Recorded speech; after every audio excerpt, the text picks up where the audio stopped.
3 نوجوان کلیوبی میں ہے، ایسے تھے کہ ایک عیسائی بادشاہ نے گرفتار کر لیا تھا، تینوں بھائی تھے۔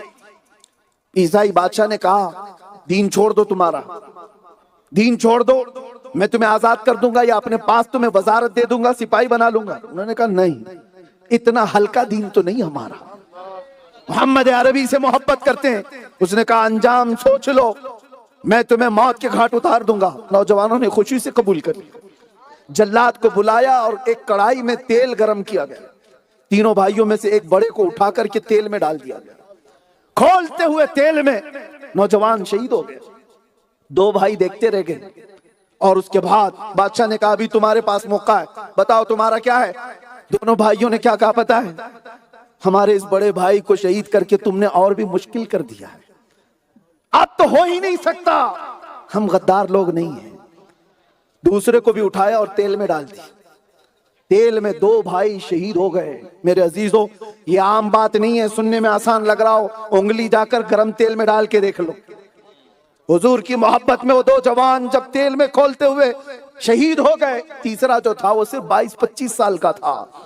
بادشاہ کے وزیر نے کہا اس کو میرے حوالے کر دو، 1 مہینے کا ٹائم دو، اس کو پورا چینج کر کے لاؤں گا، اس کو چینج کر کے لاؤں گا، اس لیے کہ دنیا کو یہ پتا ہے جو محمد عربی کا غلام کسی اور سے ٹوٹ نہیں پاتا مصیبتوں سے، اس کو توڑنے کے لیے دنیا جو سہارا لیتی ہے وہ بہت گندا سہارا ہے۔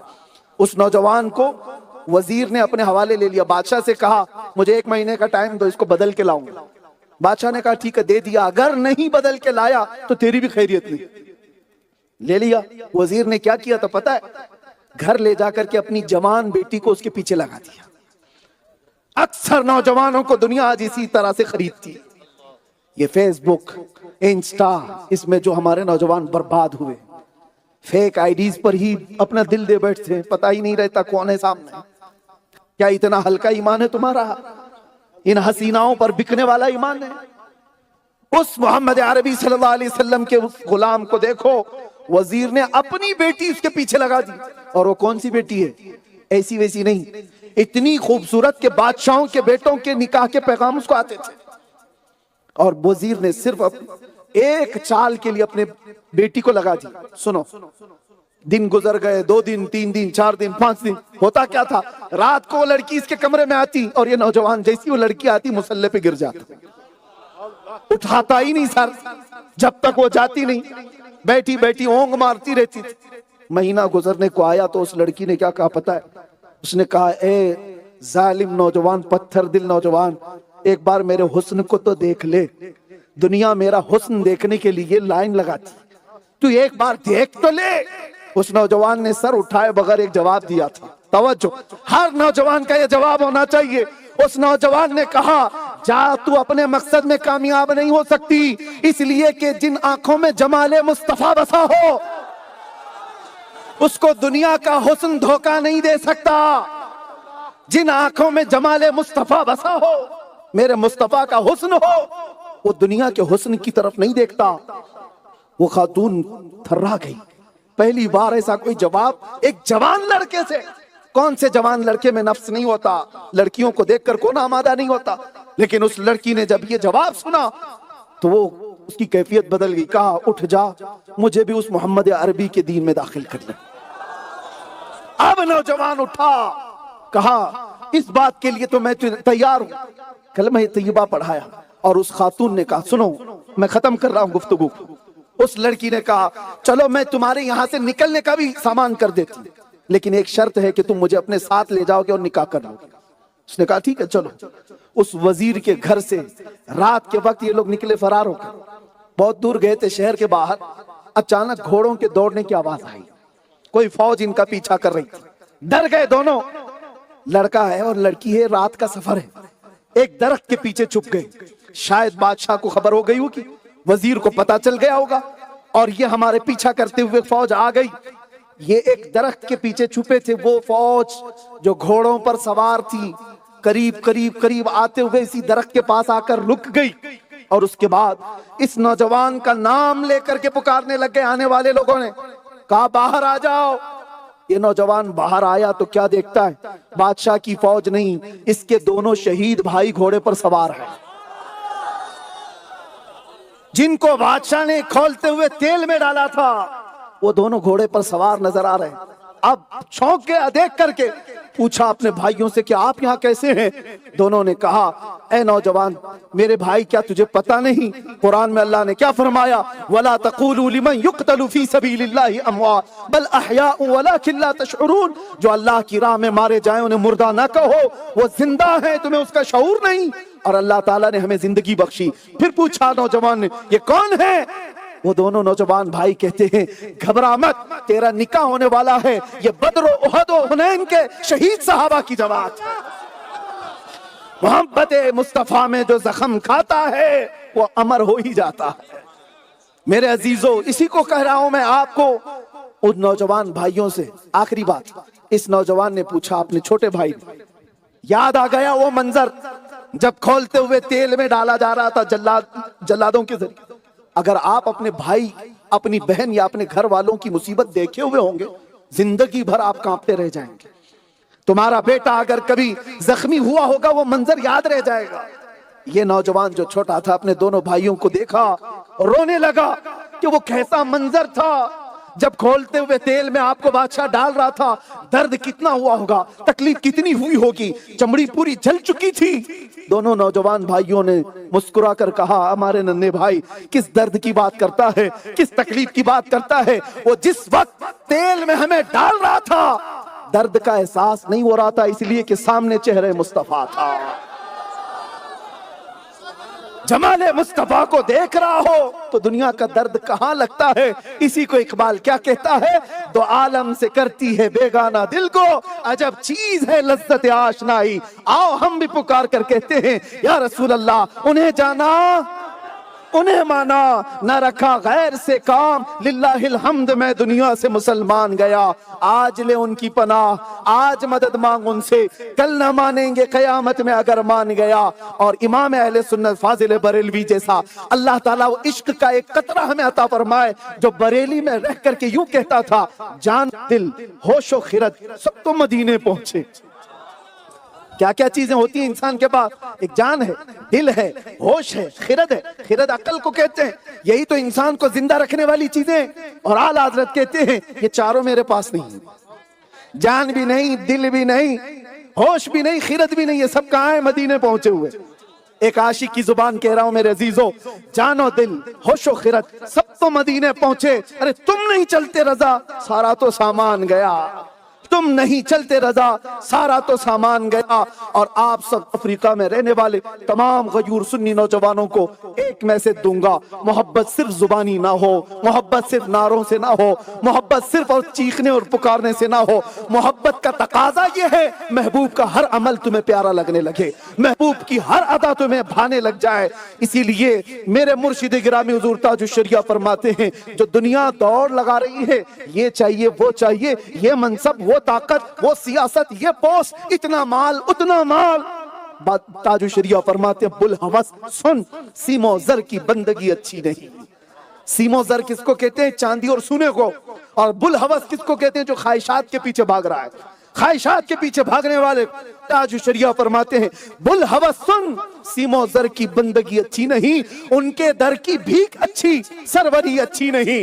زندگی یہ نہیں کسی کی کسی کے لیے، زندگی ہے نبی کی نبی کے لیے۔ ناسمجھ مرتے ہیں زندگی کے لیے، ارے جینا مرنا ہے سب کچھ نبی کے لیے۔ لبیک یا رسول اللہ۔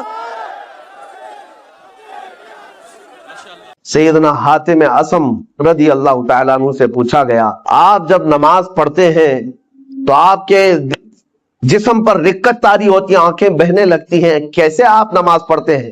کیا سوچتے ہیں آپ؟ حضرت حاتم اصم کہتے ہیں میں جب نماز پڑھتا ہوں تو سامنے میں جنت کو دیکھ رہا ہوتا ہوں، پیچھے ملک الموت کو کھڑا ہوا پاتا ہوں، اور اپنے دائیں بائیں جہنم کے گڑھے دیکھ رہا ہوں۔ اگر میں آگے کی طرف نہیں بڑھا ملک الموت تو ابھی میری گردن دبوچنے والا ہے، یا تو دائیں گروں گا یا بائیں گروں گا، اور دونوں طرف جہنم کے گڑھے ہیں۔ اس لیے مجھے خوف ہوتا ہے، ڈر ہوتا ہے کہ کسی نہ کسی طرح اس راستے سے میں نکل کر جنت تک پہنچ جاؤں۔ میرے عزیزوں، ہم تو نمازیں پڑھتے ہیں ہمیں احساس بھی نہیں ہوتا، بہت سارے لوگ حساب کتاب کرتے رہ جاتے ہیں نمازوں میں۔ ملک الموت ہر دن ہر گھر پر آ کر ایک بار ضرور جاتے ہیں۔ آج بھی ہمارے گھر آئے ہوں گے، یا جہاں ہم ہوتے ہیں ہم کو دیکھ کر کے جاتے ہیں، اور جس کی موت آنے والی ہوتی ہے اسے اس دن 3 مرتبہ وہ دیکھ کر جاتے ہیں، برابر وقت پر اس کی روح قبض کرنی ہوتی ہے، اور وہ 1 منٹ نہ آگے نہ پیچھے کرتے ہیں۔ آج بھی ہمارے گھر اور آپ کے گھر آ کر گئے ہوں گے یا آنے والے ہوں گے، تمہیں دیکھ کر ضرور جائیں گے، اور تمہاری سانسیں جس دن بند کرنی ہے انہیں پوری طرح سے خبر ہے، تمہارے پاس کتنا وقت بچا ہے انہیں پوری طرح خبر ہے، لیکن تمہیں خبر نہیں، نہ ہمیں خبر ہے۔ آپ سے اگر میں کہوں ملک الموت تمہارے سرانے پر آ کر کھڑا ہے اور کہتا ہے 2 منٹ ہے تیرے پاس، کیا کرنا چاہتا ہے؟ تم کیا کرنا چاہو گے؟ 2 رکعت پڑھنا چاہو گے، 1 رکوع قرآن کا پڑھنا چاہو گے، یا تسبیح لے کر سبحان اللہ پڑھ لیں، یا لا الہ الا اللہ پڑھ لیں، یا دعا کر لیں، توبہ کر لیں، استغفار کر لیں، بڑی چیزیں، یا خیرات کریں، صدقہ کریں، کیا کریں؟ 2 منٹ کا ٹائم ہے۔ بلکہ بزرگوں نے فرمایا اگر کسی کو یہ کہہ بھی دیا جائے کہ تیرے پاس 2 منٹ کا ٹائم ہے تو کیا کرنا چاہے کر لے، بعض بزرگوں نے لکھا ہے کہ وہ انہی معاملات کو سوچتا رہ جائے گا، 2 منٹ گزر بھی جائیں گے، کر بھی نہیں سکے گا، کیا کریں وہ پتہ بھی نہیں چل سکتا۔ لیکن میں آپ کو بتاتا ہوں ابھی تمہارے پاس وقت ہے، صحیح سلامت آپ بیٹھے ہوئے ہیں، آپ کی سانسیں چل رہی ہیں، آپ کے ہاتھ پیر سلامت ہیں۔ اب ہم میں سے کسی کو پتہ نہیں اب باقی وقت کتنا ہے، تو کون سی تسبیح پڑھو گے، کون سا ذکر کرو گے، کتنی تلاوت اور کتنی عبادت کرو گے؟ میں آپ کو ایک نسخہ دے جاتا ہوں، وہ سب سے بہترین چیز ہے۔ فرمایا گیا کہ اگر تمہیں کوئی چیز مختصر سے وقت میں کر کے جانا ہے تو وہ رسول پاک کو راضی کر کے جانا۔ ایک بار حضور پاک صلی اللہ تعالی علیہ وسلم سے محبت کے ساتھ یہ عرض کرنا کہ آقا میں تمہارا ہوں، آپ میری طرف نظر کرم فرما دیں۔ اگر وہ رسول راضی ہو گئے تو تمہارے ہر وقت کے لیے وہ اللہ کی بارگاہ میں سفارش کرے۔ باقی ہماری تسبیح جاتی ہے کہ نہیں جاتی یہ بھی ہمیں معلوم نہیں، کر تو لیا عبادت لیکن قبول ہوتی ہے نہیں ہوتی یہ بھی نہیں معلوم، لیکن اگر اللہ کا نبی راضی ہو گیا تو ہمارے سفارش کے لیے وہ کافی ہوتا ہے۔ آپ کو بتاؤں ایک نوجوان کی زندگی مدینہ طیبہ میں، یہودی لڑکا تھا، ماں باپ دونوں یہودی ہیں، بیٹا 22 سال کا، ایک بار مسجد نبوی کے پاس سے گزر رہا تھا، رسول پاک صلی اللہ تعالیٰ علیہ وسلم صحابہ کے درمیان بیٹھے تدریس فرما رہے تھے، انہیں تعلیم دے رہے تھے، اور یہ مسجد نبوی کے دروازے کے باہر سے گزرتے ایک بار اس کی نظر حضور پر پڑ گئی، نبی پاک صلی اللہ تعالیٰ علیہ وسلم کو دیکھتا کھڑا رہ گیا، اور حضور پاک صلی اللہ تعالیٰ علیہ وسلم کی شیرنی گھولنے والی وہ میٹھی آواز کانوں پر ٹکرانے لگی تو کھڑا سنتا رہ گیا حضور کی آواز، اور کافی دیر تک جب دل میں مٹھاس پہنچی تو گھر گیا۔ ظاہر سی بات ہے حضور کا وہ حسین چہرہ کوئی ایک بار دیکھتا تو ہی فدا ہو جاتا تھا، یہودی اپنے ماں باپ سے کہہ نہیں سکتا تھا، گھر گیا اور اس کے بعد بے چینی بڑھتی رہی، دوسرے دن آیا پھر مسجد نبوی کے دروازے کے باہر کھڑا ہو کر حضور کو سنتا تھا اور دیکھتا تھا، بس اتنا کام تھا۔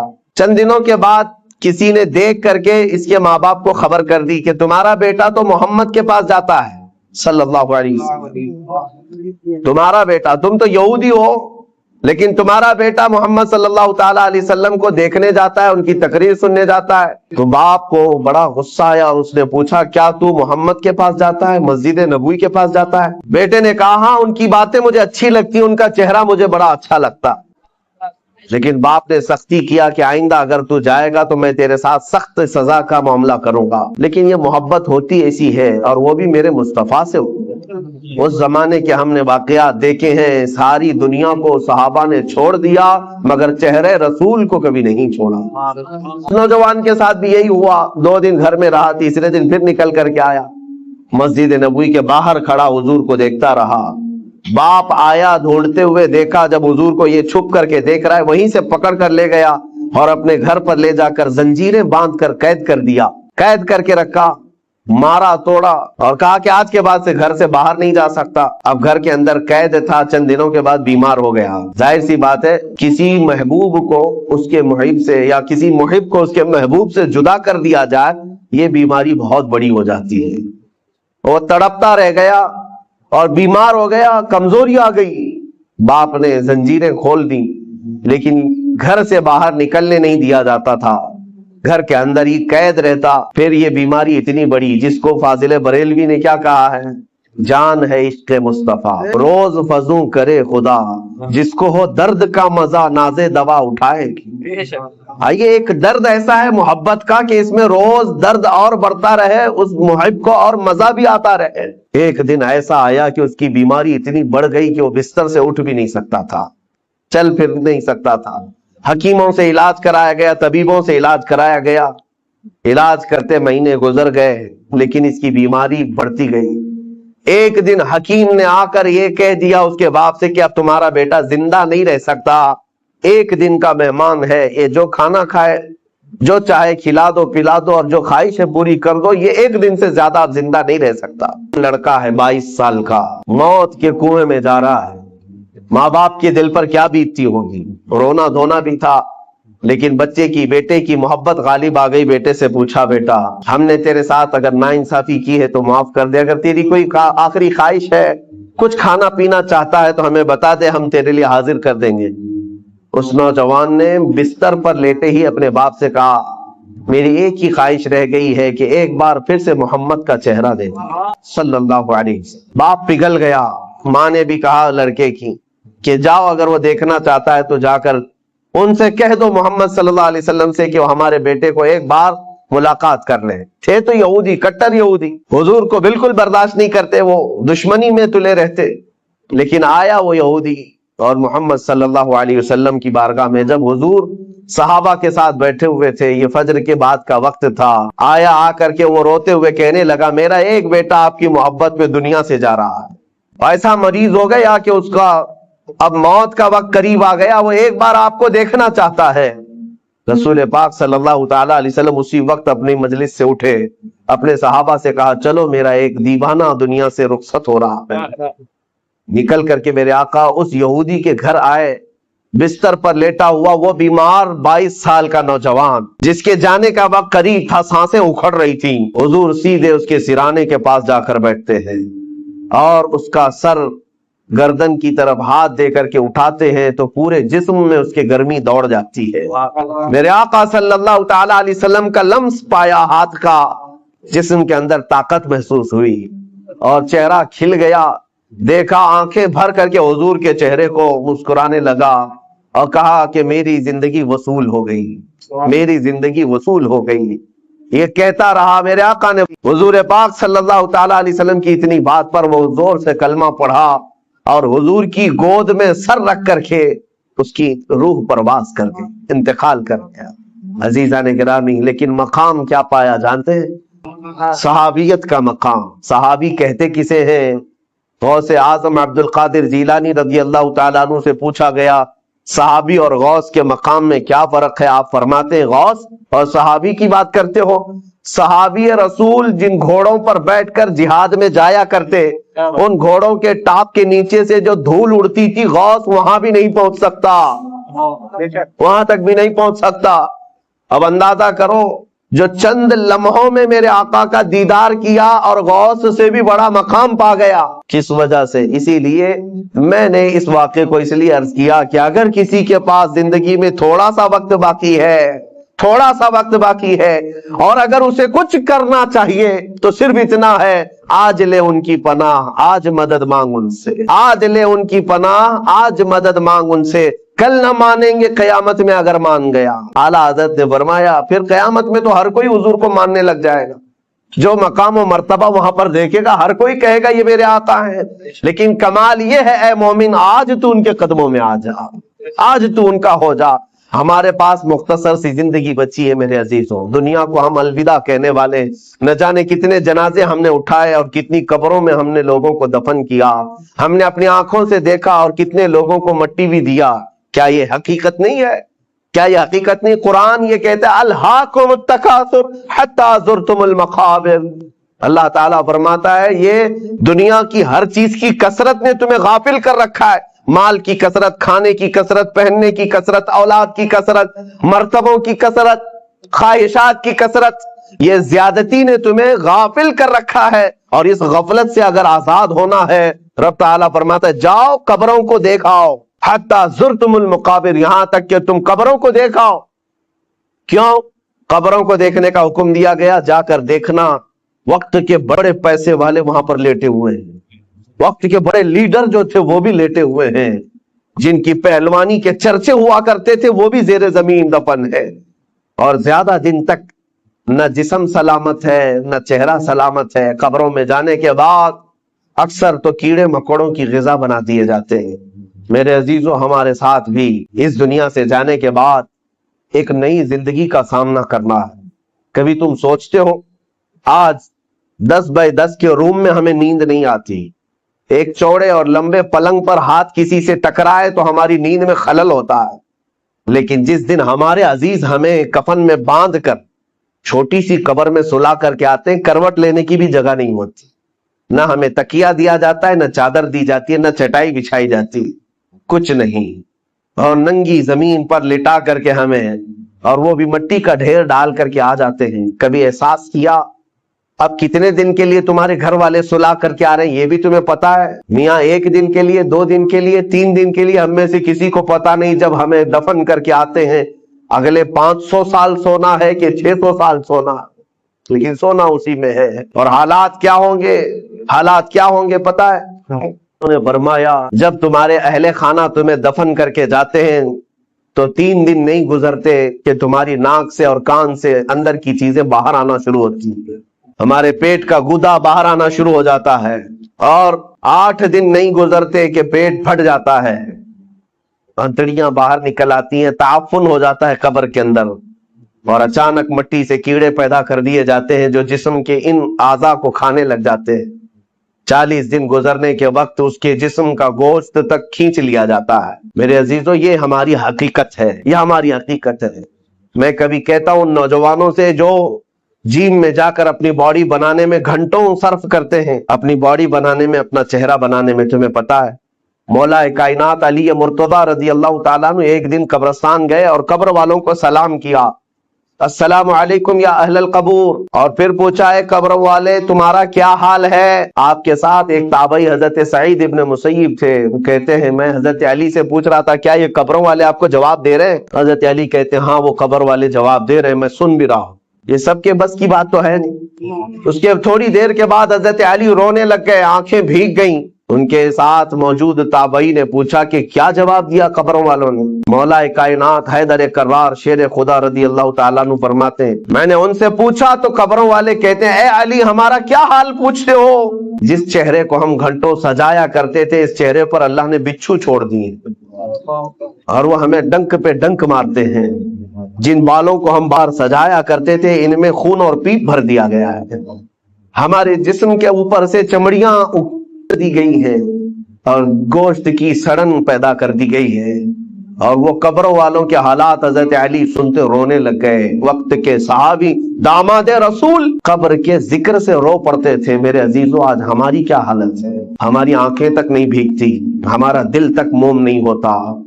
خواہشات نے ہمیں اتنا مصروف کر دیا ہے کہ اپنا آخری سفر بھی بھول بیٹھے، جبکہ تمہیں پتا ہے تم ہماری تقریر سنو یا نہ سنو، کسی کا بیان سنو یا نہ سنو، تمہیں تو موت آنی ہے اور تمہیں لے جایا جائے گا۔ اس بات کو مانو یا نہ مانو، تمہارے نہ ماننے سے، تمہارے انکار کرنے سے تمہاری موت کے آنے میں کوئی فرق نہیں پڑے گا۔